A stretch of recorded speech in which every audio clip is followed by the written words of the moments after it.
think anybody could have predicted that they would try to use an airplane as a missile, a hijacked airplane as a missile. And I don't think the prior government could envision flying airplanes into buildings on such a massive scale.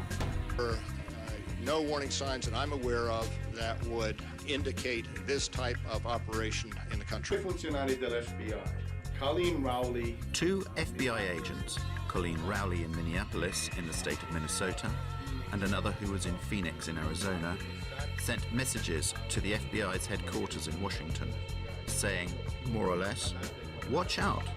There are many Arabs here who have enrolled in flight schools. The first person in the flight school that called the FBI took a big risk, because at the time what he was doing was reporting about a customer, a paying customer. And those flight schools depended upon, to a certain extent, foreign pilots. And so now he's reporting about a paying customers. Colleen Rowley immediately informed her superiors in Washington.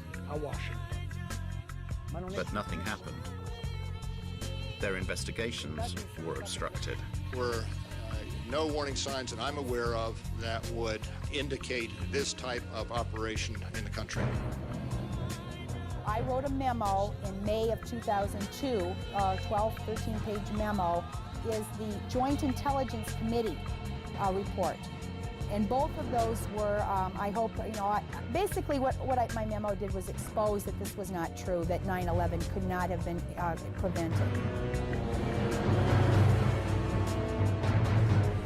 The FBI's acting director, a guy by the name of Picard, during the summer of 9/11, he attempted to brief Attorney General Ashcroft about terrorism a couple of times. And the first time, Ashcroft showed little interest in terrorism.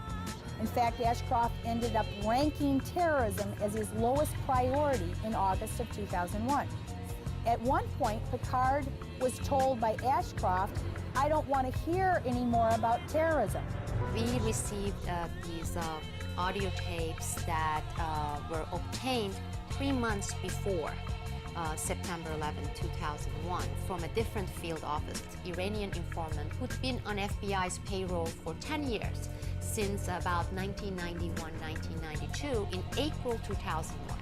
And in April 2001, this informant told the FBI that on a separate issue, he had obtained information about Al-Qaeda, bin Laden, issuing an attack in the United States that would involve 5 major cities, and it will involve airplanes, and that the attack was going to take place within the next few months. Took the information, they found it important, they filled out forms, they came back to the headquarters, and then they filed it. They gave it to the superiors, right? Nothing happened. 2 months later, they met with the same informant again. And the informant asked, said, did you do something with that information I gave you, because it came from really reliable sources? And the agent said, yes, we gave it to our superiors. Well, nothing happened. Nobody followed up on this. They discovered Ramzi Youssef's computer with the Bojinka plan in 1996 in the Philippines. It talked about taking hijacked planes and running them into the Pentagon, the White House, the Capitol, the CIA headquarters, and the Twin Towers. The Pentagon staged an exercise a year before, in October of 2000, at the site with the Arlington County Fire Department to simulate a plane running into the Pentagon and how the fire responders would get there and what they would do. So this was not outside the box or, out in the blue.